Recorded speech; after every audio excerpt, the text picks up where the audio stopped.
Hello, everyone, and welcome to the Damage Report on a Monday. A fantastic Monday, but only because I'm here. It's not actually that fantastic in general. We got some heavy news to dig into, as I'm sure you can imagine. And so that is why I'm very excited to have with me the great Senator Nina Turner is here. How are you, Nina? I'm good, Francesca. Glad to be here with you on Indigenous People's Day, or yes. Some people celebrate it the other way as well, but that's right. As for me and my house, is Indigenous People's Day. Yes, exactly. Unless you are creating a float of the Nina and the Pinta or the Santa Maria, and you're in San Francisco, which yes has a Columbus Day parade. Don't ask me why. But yes, happy Indigenous Peoples Day. We have some Indigenous people to discuss when it comes to looking at the Middle East. Obviously, we're going to be talking about Israel's retaliation and response to Hamas's attack on civilians over the weekend. But then we're going to lighten things up, you guys, because there's positive news. There's some really exciting news on the UAW front that we're going to dig into, and then some positive developments. If your name isn't Mike Lindell, but if it is Mike Lindell, then it's not a good thing that he's very broke right now. So we'll get into it. Marjorie Taylor Greene, does she support Kevin McCarthy or does she support Matt Gaetz? She's trying to have it both ways. We'll talk about her thoughts on the speakership and Republican leadership. And then finally, the cutest book just got banned. So we'll talk about the new book ban drop. But if you are watching right now, you know what to do. You're liking the stream, you're sharing the stream, you're sending us super chats and comments. Gonna be reading those throughout this hour. But with all that, Senator, are you ready to dig in? Let's go, Francesca. Let's go, everybody. This is a heavy block. But after a stunning attack from Hamas on Israeli citizens and military personnel, Israel has not just declared a war on Gaza. This morning, they've declared a siege of the entire region and territory. So far, the death toll is 500 in Gaza, although counting. And perhaps most shockingly in this case, 800 Israelis, including a number of American citizens who had dual Israeli and American citizenship. How did this all start? So it started when about 100 gunmen from Hamas and militants actually broke through the barrier and the separation between Gaza and Israel and attacked multiple locations. One of those locations was a music festival where young Israelis were raving basically, and they were attacked. I believe the death toll is around 200 from that. Just some eyewitnesses were telling Israeli media that attackers on motorcycles, particularly at the music festival, began firing at attendees. Many of those attendees are in fact still missing. We have footage of folks running away, or we don't have footage of folks running away, but there is this incredible footage from the aftermath of that attack. There are no bodies, but you see the cars. So I just want to go to this footage right here. So this is, you see, is just sort of a camera going through the site of the attack of the music festival. Cars have been clearly hit with rockets. They have been, people clearly tried to leave. These were folks who were gunned down by Hamas militants over the weekend. This was Saturday morning. Obviously, Prime Minister Benjamin Netanyahu has vowed unprecedented retaliation, and that retaliation has begun.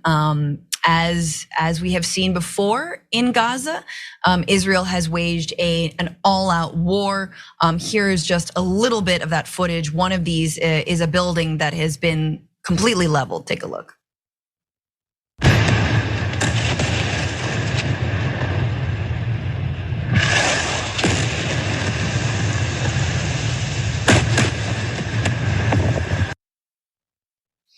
So right, I mean, this could be from one of the many wars that Israel has waged on Gaza, but it's important to understand that that they say they are targeting Hamas outlets, but not just military outposts, specifically where Hamas family members are. And so women and children have absolutely been killed in this latest assault, as Israeli women and children were killed when Hamas attacked over the weekend. Here's a little bit more footage from what's going on the ground right now in Gaza.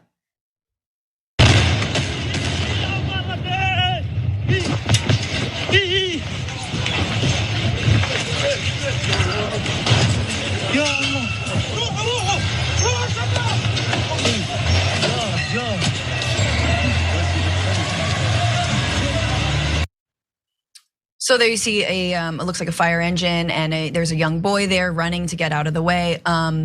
So Israel has sent text messages to the people of Gaza saying you need to leave. The problem is, if you know anything about Gaza, it is impossible to leave. There are only two entries and exits. One of them has the checkpoint of Erez was attacked by Israel after it appears that that's where the militants from Hamas came through. So that has been completely destroyed.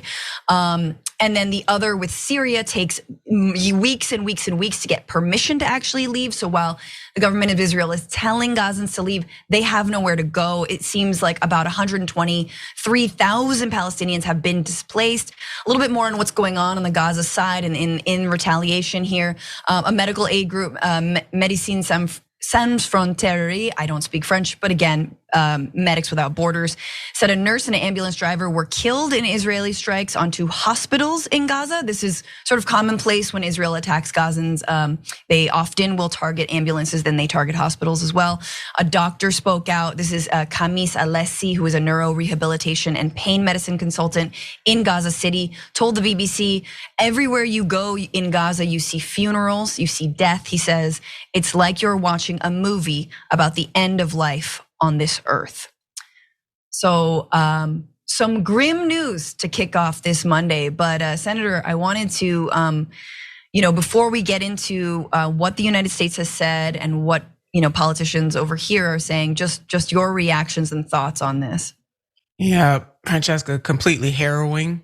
I mean, it's hard to see that level of death on, both on the Israeli side and then also on the Palestinian side, and not to have a very heavy heart, a heavy mind, and a heavy soul. This is serious, and these kinds of occurrences in the Middle East, they're not new. I mean, that entire area is always gripped in some type of, if it's not just all out war, but just some kind of assault time and time again. I was reading what different world leaders have been saying about this, Francesca, and I think Jeremy Corbyn comes the closest to, pretty much how I feel about it. And he he said the unfolding events in Israel and Palestine are deeply alarming. We need an immediate ceasefire and urgent de-escalation.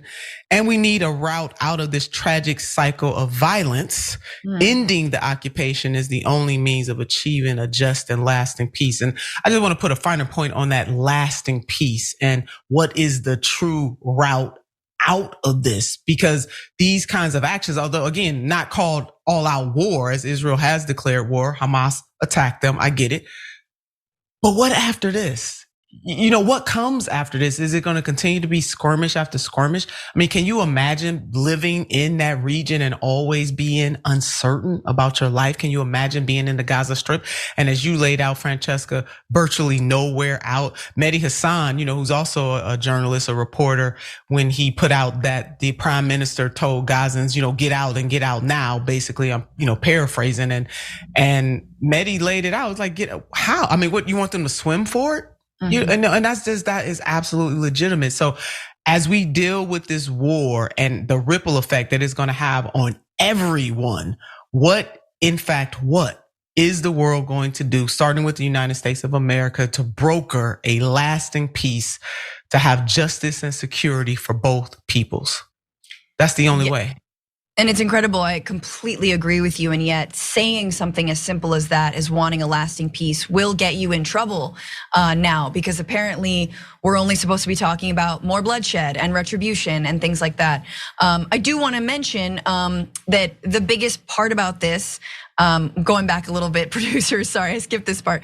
But what's important to know is this is one of the biggest attacks on Israelis in decades, since the end of the Second Intifada 20 years ago. So that's why it's making headlines in a new way. And I would just ask, this is just me as my opinion, but if you are just tuning into this and the ways that Israel often will attack Gaza, the question I want to ask you is, do you know about the previous wars that Israel has launched on Gaza? And we can throw up this graphic here in terms of the death tolls.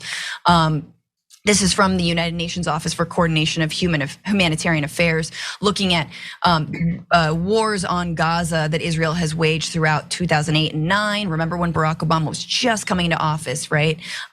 You got Bono up on stage doing his inauguration, talking about Palestinian rights. Remember that moment? 2012, 2014, and these are thousands of people who died. 2021 was the last war. Who knows how many lives? And you see Palestinian deaths, 6,407, Israeli deaths, 308. All loss of life is reprehensible and heinous. But it is important to understand that there has been a massive discrepancy between these two sides. And one side is in fact an organized military and the other side is not. So that's what's really causing the headlines is, wow, to kill that many Israeli civilians. And yes, in such an awful manner. And yet we have the retaliation, which no doubt will be as bloody, if not however many times as much. I really think that Remy Kanazi, who's actually a comedian, has been an excellent voice when it comes to Palestinian human rights and this issue in general, explaining to us how it isn't really a two sides issue. He tweeted earlier, he says, there's no both sides argument. Only Palestinians live under military occupation. Only Palestinians have homes stolen for illegal Israeli settlements. Only Palestinians are being dispossessed. Only Palestinians face apartheid laws. All of this is being done by one side, Israel. Again, this is to put this in context, right? This is to understand that Gaza specifically is like an open air prison. It is actually one of the, if not the densest place on earth when it comes to people. So what happens when you bomb the densest place on earth? You're going to kill civilians. The Israeli military knows that they're going to kill civilians, and so that is what it is. But and it's awful.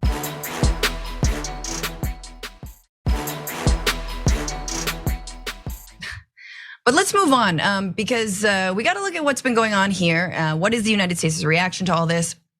So in the wake of the massacre of Israeli civilians and the retaliation by the Israeli military on the people of Gaza, what's the Biden administration doing? What's going on? How is Joe Biden leading the US foreign policy in all this? Here's what he had to say in the wake of the attack. Take a look. Let there be no mistake. The United States stands with the state of Israel. Just as we have from the moment the United States became the first nation to recognize Israel 11 minutes after its founding 75 years ago. Thank you very much.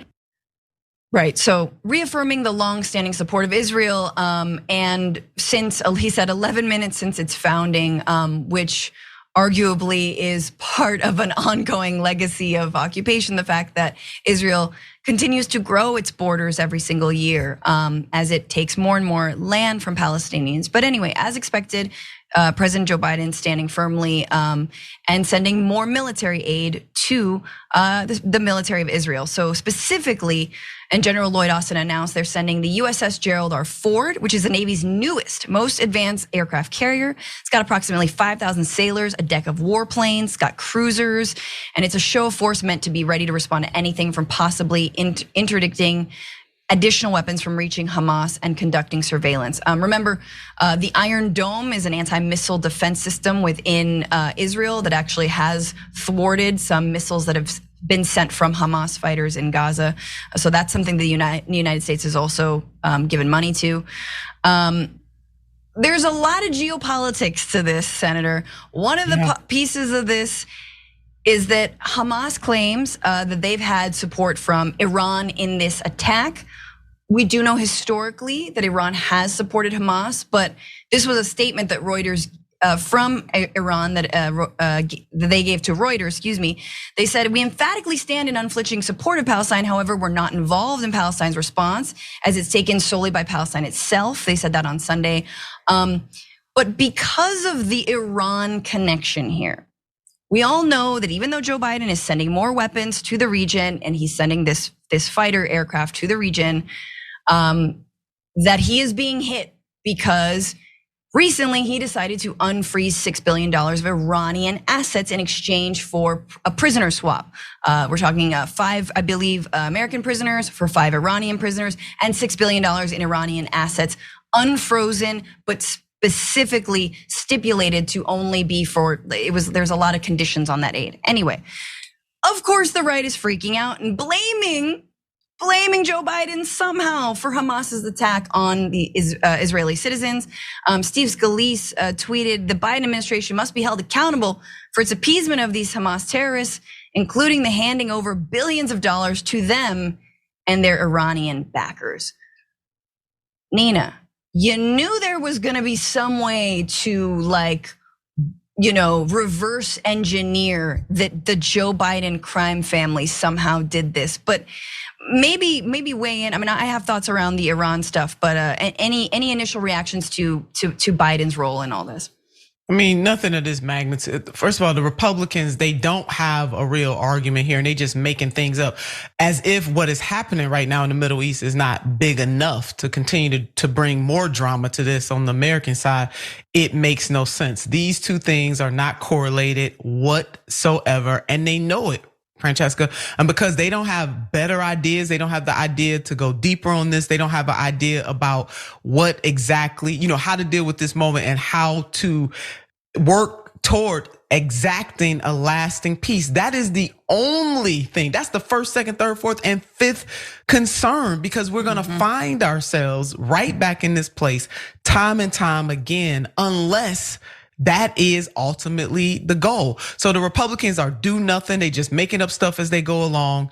And they really have no intention on being good partners, if you will. And I put good in air quotes, in trying to de-escalate this thing and work towards that lasting peace. So it's nonsense, Bessie Franchise. That was a long way for me to say it's nonsense. Absolutely, and this is obviously not just the government of Iran that denies involvement, but Anthony Blinken also is saying that there is no evidence that Iran was involved in this particular attack, which was, yes, a stunning and coordinated attack and incredibly terrifying. Yes. But even just mentioning the occupation at a time like this will get other Democrats in trouble, not the president, but progressive Democrats who dare mention occupation, dare mention the word apartheid, which actually is a word that Amnesty International has used, that even former Israeli officials have used, that they have an effective apartheid over the Palestinian people, especially in the West Bank. That gets you in trouble from other Democrats. So this was Representative Rashida Tlaib, who herself is Palestinian, but also who had this statement. She says, I grieve the Palestinian and Israeli lives lost yesterday, today, and every day. I am determined as ever to fight for a just future where everyone can live in peace without fear and with true freedom, equal rights, and human dignity. The path to that future must include lifting the blockade, she means the blockade of Gaza, ending the occupation in the West Bank, and dismantling the apartheid system that creates the suffocating, dehumanizing conditions that can lead to resistance. The failure to recognize the violent reality of living under siege, occupation, and apartheid makes no one safer. No person, no child anywhere should have to suffer or live in fear of violence. We cannot ignore the humanity in each other. As long as our country provides billions in unconditional funding to support the apartheid government, this heartbreaking cycle of violence will continue. So she's talking about US aid, she's talking about apartheid, she's talking about the right to live with dignity and in peace, and she's looking at that root cause that so many of us are talking about. And yet, Senator, that gets you in trouble with representatives like Richie Torres, who wrote this in response: US aid to Israel is and should be unconditional. And never more so than in this moment of critical need, Congress must act decisively to provide Israel with whatever it needs to defend itself in the face of unprecedented terrorism. Shame on anyone who glorifies this as resistance, the largest single day mass murder of Jews since the Holocaust. It's reprehensible and repulsive. So that is a line, again, look, and it is not clear whether this is the largest single murder of Jews since the Holocaust. I want to remind people that this is also Israelis, right? That this is about a nation that has aggressed historically on another people. This is not about religion, right? And this is no justification. This is understanding we have to de-religify this conflict if we are to see our way out of it. Richie Torres throwing us right back in and basically saying that if you criticize the occupation, if you criticize the endless amount of money that we give to Israel that's raining terror down right now on Palestinians, then that makes you anti-Semitic. And I want everyone to please try and, with your friends, family, with your folks, Let's de-link that. And progressive Jews are at the forefront of this movement. So I look to them personally. But Senator, your final thoughts. I mean, Medea Benjamin of Cold Pink has weighed in heavily on this, Francesca, in a very strong way, not even flinching in her critique. I think our major point, I like how you're asking the viewers and the people who may be listening to us today to go deeper. But ultimately, the position of the United States has been that the American people should know what is being done in their name at all times. It's not like what Representative put out there in her statement is some anomaly. That is how it should be, period. Mm-hmm. And I mean, you and I were, well, anyway, this is a harrowing situation because it's just, we would need the whole show and then some to really, go back in time, give a history lesson. One of my dear friends sent me a map of what that area looked like, almost 50 years ago compared to what it looks like now in terms of Israel, Israel and Palestine. And so this is the ultimate point. This is it ultimately. Those of us who care about humanity, let me put it in this lens, just humanity. If we're ever going to find that lasting peace, or at least get on a pathway to peace in the Middle East, it is going to have to be undergirded with justice and security for both Israelis and Palestinians. There is no way for one side to have it and the other side not to have it, or we're going to constantly find ourselves right back in situations like this. So well said. Let's leave it there. Yes, we could go on. We could talk for a very long time. I want to add some context in the comments, but let's take our first break, guys. And just honestly, just sending a lot of love to everyone who has family and friends in this region. We see you and we're with you. So let's take a break.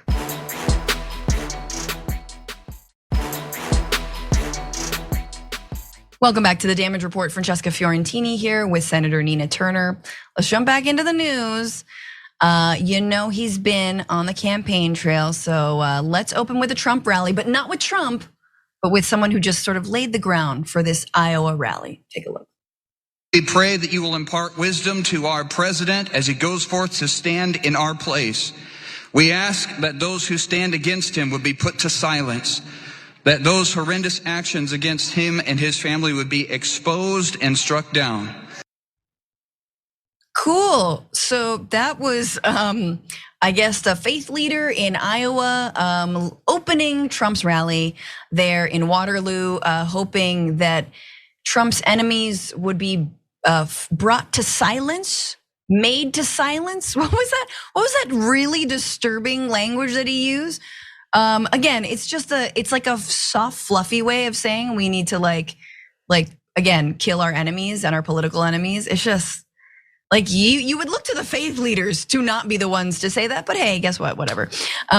Obviously, Trump took the opportunity to talk about the conflict and the war between Israel and Hamas. Here he is. The Hamas terrorist invasion of Israeli territory, and the murder of Israeli soldiers today, and the brutal murder of citizens is an act of savagery that must and will be crushed. It has to be dealt with very powerfully. This is a time where the United States needs leadership. We don't have leadership, but Israel is at war, and the United States obviously is going to stick with Israel, and strongly. Joe Biden betrayed Israel. He betrayed our country. As president, I will once again stand with Israel, and we will cut off the money to Palestinian terrorists on day one. We'll cut it off on day one. Right, so there's Trump in Iowa saying that he would do much better, that he would cut off the money to Palestinian terrorists. This is in reference to the idea that Iran helped plan this attack with the help from Joe Biden after unfreezing $6 billion in assets.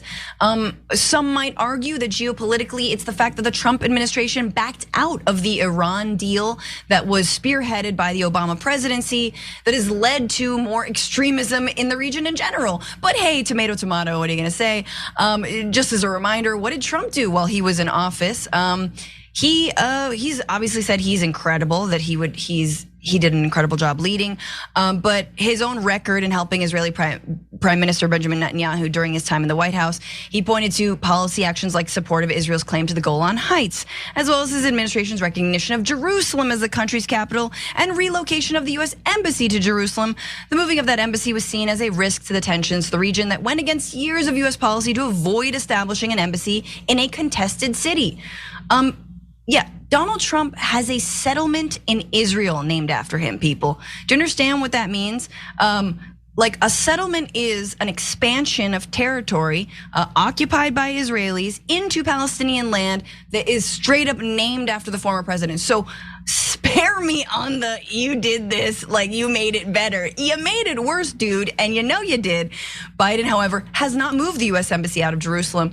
Senator, I wanted to ask you this question because I find it fascinating, right?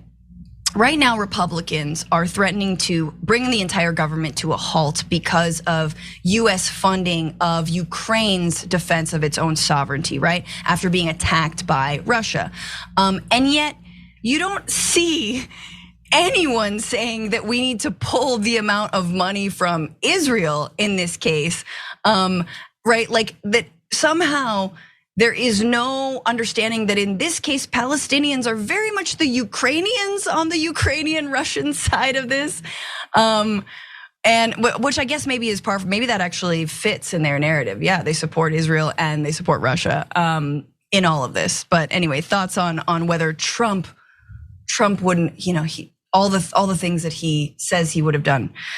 Well, I mean, Trump is the best at everything. Just ask him, he'll tell you time and time again. And I hope, the people who support this president, Lord, God bless them.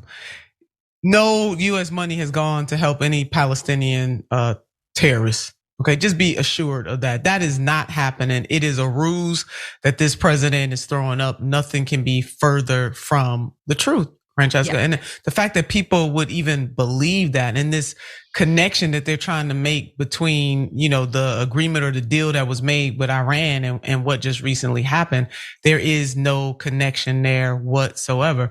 And as you laid out in the first part of when we first started this conversation, there are a lot of geopolitical strands here that this is not just one simple thing. This is warfare. This is tension over generations, over decades, over hundreds of years that continues to bubble up over and over again. And the United States plays a unique and important role in our ability and willingness, if we had it, to really, and I'm gonna keep going back to that, because what else can be said about this other than it is harrowing, it is tragic for both peoples, and that finally this kind of stuff is gonna continue to go on until there is a lasting peace for both people. But putting gasoline on the fire in the way that President Trump always does is not going to help. The Republican posturing is not going to help, and not recognizing the suffering of Palestinian people is not going to help.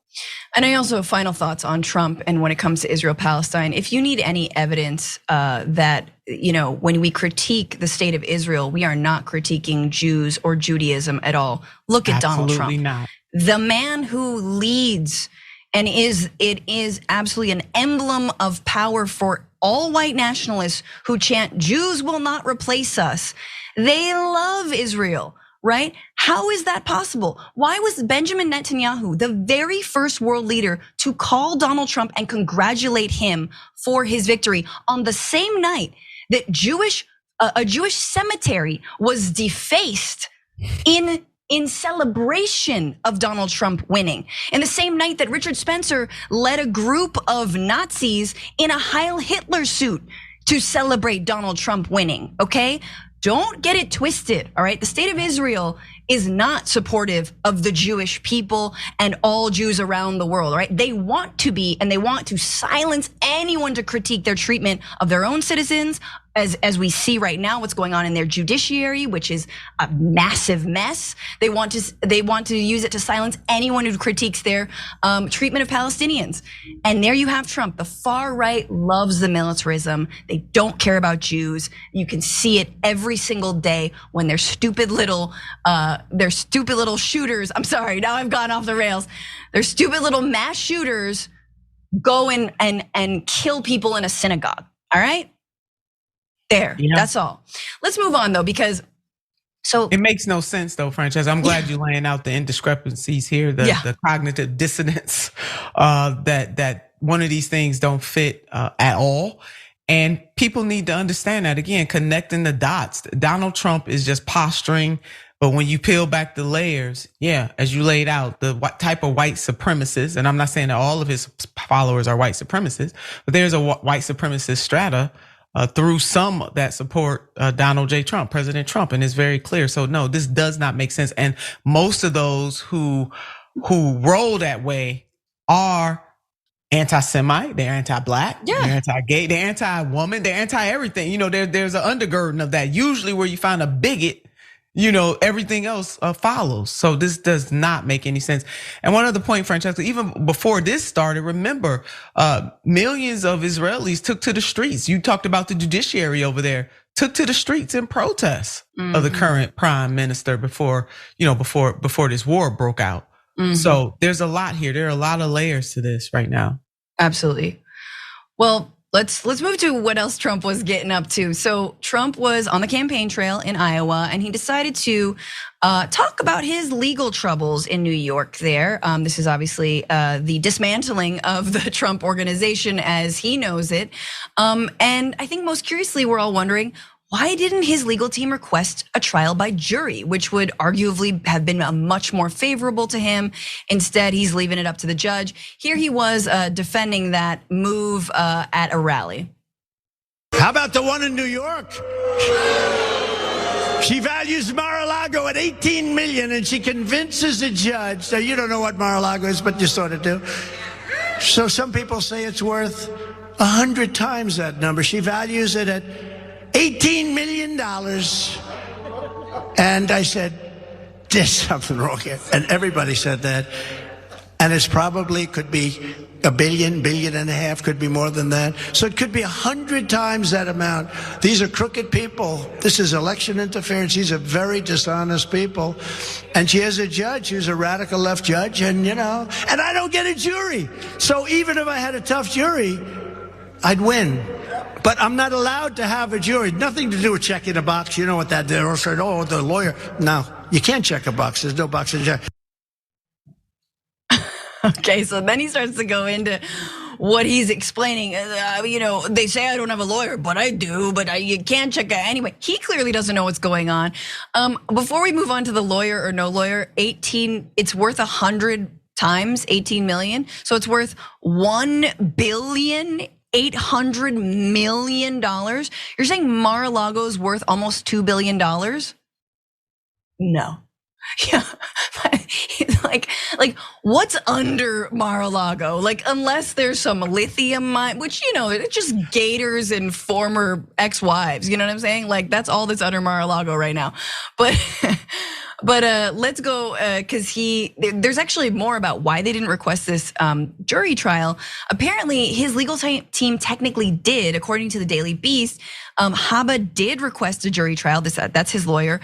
The Daily Beast was there in court when she did, but neither she nor anyone else on the defense team, Christopher Keiss, Michael Matteo, and Armin Morayan, ever followed up. When the AG's office alerted the court and Trump's lawyers that they were ready for trial, Trump's defense team blew the 15-day deadline to respond, according to court records. You missed the window, dog. Like, you were so close, but you just, anyway, maybe delegate among all the lawyers who don't know what they're doing. Finally, Donald Trump, obviously he sees that he's being outflanked on the right by Mike Pence and other psychos who want national abortion bans, like Ron DeSantis. I almost forgot his name because he's not relevant anymore. So here's Trump promising and talking about what he thinks is going on when it comes to abortion across this country. The Democrats are the radicals because they'll kill a baby in 4 months, 5 months, 6 months, 7 months, 8 months, 9 months, and even after birth. They're allowed to kill, in some cases, after birth. You remember the crazy former governor of Virginia, where he was explaining what happens. And then if it's after the 9th month and the baby is born, you put the baby aside, you discuss with the mother. And if the mother doesn't want the baby, we execute the baby. This is part of their thing. Now think of it. So they're the radicals. But you have to say that. You know, they always make the pro-lifers the radicals. They're the radicals. Oh my God. You know, I know, Nina, you're a mom and I'm a mom. And I mean, we all remember in the hospital room when they give you the baby, they were like, would you like to kill it? Or would you like to keep it? Keep or kill. And then there's a button. Yeah. And you just keep or kill. And then they give you that option. Obviously, every hospital has it. God, I mean, I'm ready to leap out of my skin. I can hardly take it. And these people, I mean, based on the audible responses, I mean, they taking this stuff in like it's real. It is not real. This does not happen because newsflash, once the baby is birthed into the world and you're like, yeah, keep it or kill it, that becomes murder. Okay, right there on the spot, arrested, mother arrested right then and there. Does not happen. And even under Roe, this kind of stuff, you know, Roe v. Wade, remember that? Was not allowed. 90% of abortions happening in the first trimester. Can we say it a million times over? 60% of abortions are sought by people who are already parents. Anyway, Donald Trump disagrees, but let's take our second break, guys. And there's more news after this.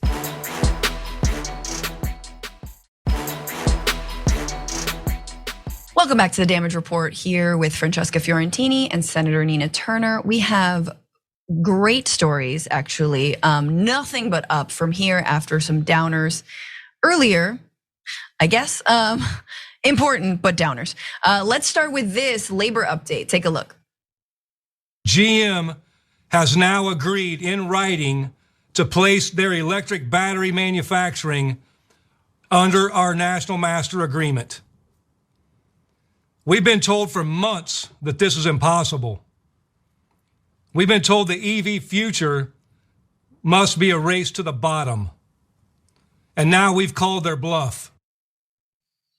So that was UAW President Shawn Fain wearing an Eat the Rich shirt and celebrating, yes, the incorporation of a battery manufacturing plant into the UAW, which is huge.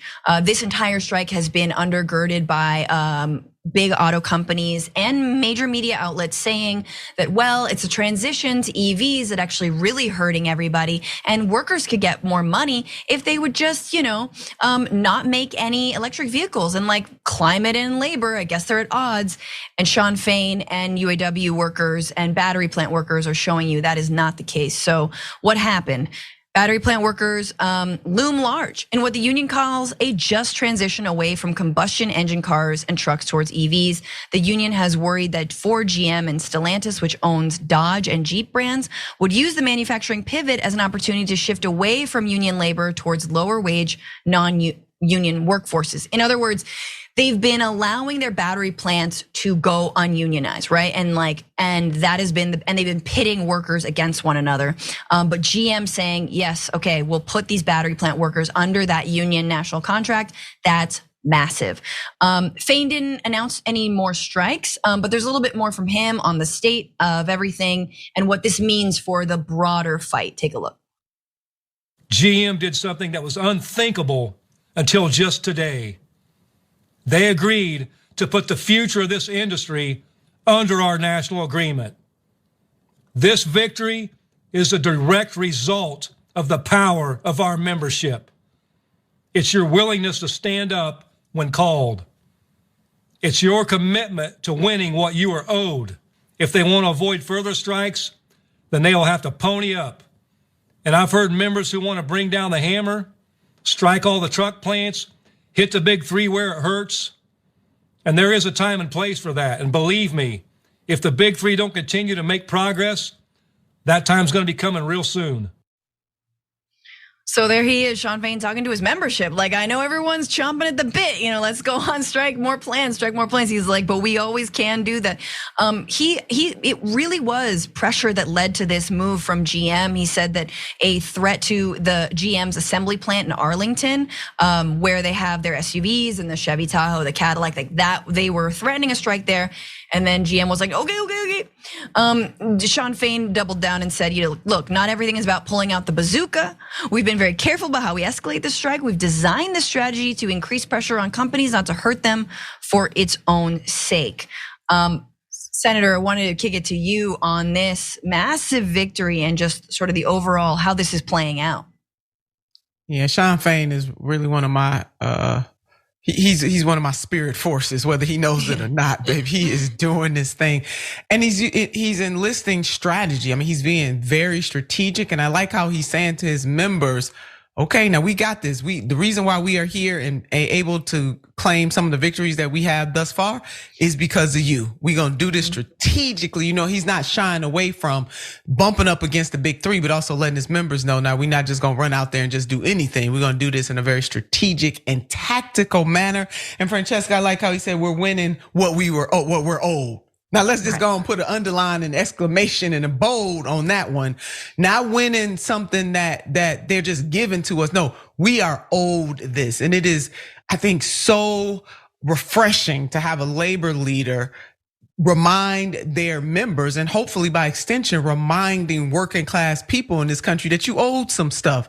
He let them know, y'all made big sacrifices in 2008. You deserve this, and so we're gonna fight for it. And then to eat the rich. Just put some little salt and pepper on them, on President Fain. Just do that, because they're a little bland, but eat the rich was beautiful. And Francesca, I was just in Wisconsin over the weekend. Big ups to Wisconsin. But in Milwaukee, I went by the parts. There was a parts plant. They were already on strike, because as we know, this last Friday, the president didn't roll out any new strikes. But Local 75, and about 112 or so people work at that plant. They were out there continuing to strike, continue to be in good spirits, and continuing to stand up for better wages, work conditions, and benefits. And when you talk to them to a person, whether it's Local 75 in Milwaukee or whether it's Local 573 in Streetsboro, Ohio, all of those members are saying they're not only fighting for what is owed to them, they're also fighting to lift up other working class people in this country. So it is a beautiful sight to see. Amen. Just that kind of solidarity. It's just like, nothing brings me closer to tears than, solidarity. People working together, people seeing each other's humanity, standing up for what's right. That's when I get like, oh yeah, that's sort of my go-to. But I love it. I love to see it. I love the Eat the Rich shirt. Like, come on, really? This is great. This guy.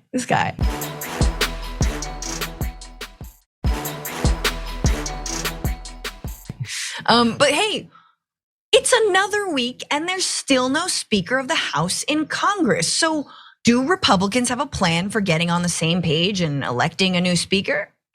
Not really. Let's jump into what Marjorie Greene told Fox News just recently.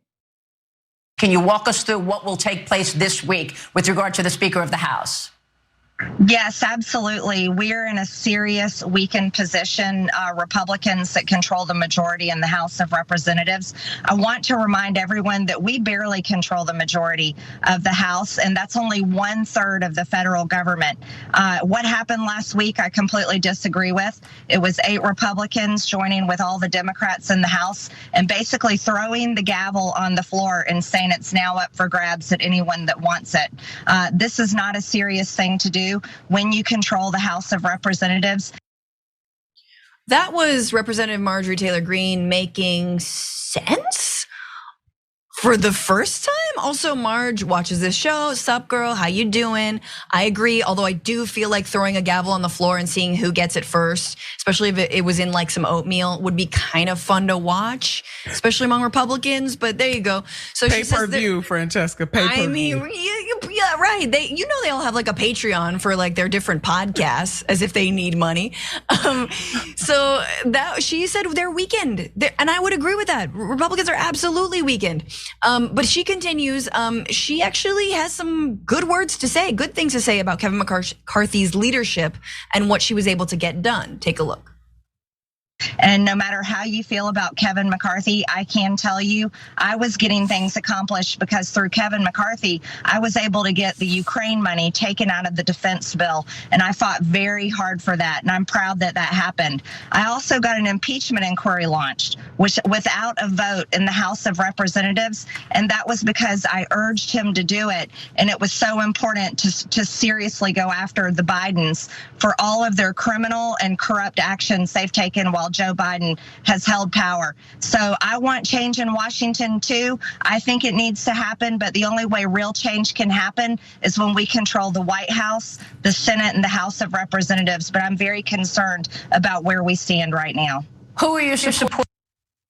So yeah, she's concerned about where we stand. She got things done under Kevin McCarthy's leadership. I just want to name, for everyone who's just sort of letting that quote wash over them, do you know how scary it is that Marjorie Greene had the ear of the Speaker of the House of Representatives, and that he was basically beholden to her every whim as she's laying out there? I got the impeachment inquiry. I got Ukraine money taken out. Like, that is actually terrifying. I'm not saying that whoever replaces Kevin McCarthy is not going to be worse and in complete lockstep, but like, anyone who allows someone as unserious as Marjorie Greene to capitulate to her demands is just as unserious. But Senator, your thoughts? I mean, look at all that she's gotten done. Francesca, I was listening out to hear, did she accomplish anything that changed the material conditions of people in this country? I didn't hear one thing. Maybe I missed it, Francesca. Maybe you can help me out. We can enumerate all that she named. I mean, and the point that she made about the Democrats, and I ain't in love with them Democrats down there, as you well know, and I know the viewers of TYT know as well. But for her to lay this at the Democrats, talking about the Democrat, a few Republicans joined with the Democrat. Oh no, this is all at the feet of your boy, your colleague Gaetz. He did this. The Democrats had nothing to do with this. So put the blame where it belongs. Circus. Exactly. It's just a circus there. I mean, it is an embarrassment, an absolute embarrassment, but it's been an embarrassment even before this happened. This is just cementing the embarrassment even more. And as we know, Francesca, the approval rating of the Congress, just writ large among the American people, is not even, is below 10%. So there you have it, folks. Yeah, they're not winning any favors in their districts, and they know that. And you're right to lay it at Gaetz's feet. This was Matt Gaetz is doing. I mean, Kevin McCarthy gave him a lot of leash, and he didn't hang himself with it. He hung Kevin McCarthy with it. But so let's talk about Matt Gaetz, because actually a couple of representatives, Don Bacon, Mike Lawler, are asking for Gaetz to be expelled from Congress. So what about Marge? Does she lay this at Matt Gaetz's feet? What does she think? Actually, this was her this over the weekend, I believe. Defending Gaetz. Take a look. If anybody goes after Matt Gaetz, I heard there was some kind of expel resolution for Matt Gaetz. I'm going to come after them. I'm not going to let anybody go after my friend Matt Gaetz. I'll stand up for him all day long. Cool. No, you do that. Please go down with a sinking ship. And I hope you, I'm sure you will definitely win your reelection. Here's the thing. And this is the final thing, man. You're not Matt Gaetz. Matt Gaetz has massive ethics allegations hanging over his head. This is a Hail Mary. He's got nothing. Marjorie, you might be completely off your you-know-what, but you don't have the kinds of investigations that he's got going. You should probably, including supporting insurrectionists on January 6th, but you don't. So I don't know if you want to hitch your wagon to your boy Gaetz over there. Am I wrong, Senator? No, be afraid. I'm coming after you. Ooh, be afraid. Marjorie Taylor Greene says she coming for you, baby. Whatever. Again, this is theater. I mean, this is playing theater, Francesca, and this is part of the problem in that Congress, that they can amp it up when it comes to this kind of stuff, but they can't amp it up to pass the PRO Act. They can't amp it up to increase the minimum wage from $7.25. They can't amp it up for other things that actually enrich and lift the lives of the American people. But for this kind of theater action, they all about it. I'm coming after you. Lady, please have 2 seats. I'm never heard that before. Take 2 seats. All right, that does it for this hour. However, if you're on linear, we say goodbye now. But if you're there on YouTube, we got the aftermath coming. There are a few more stories we got to get to. Very, very good stuff. So hold on to your butts.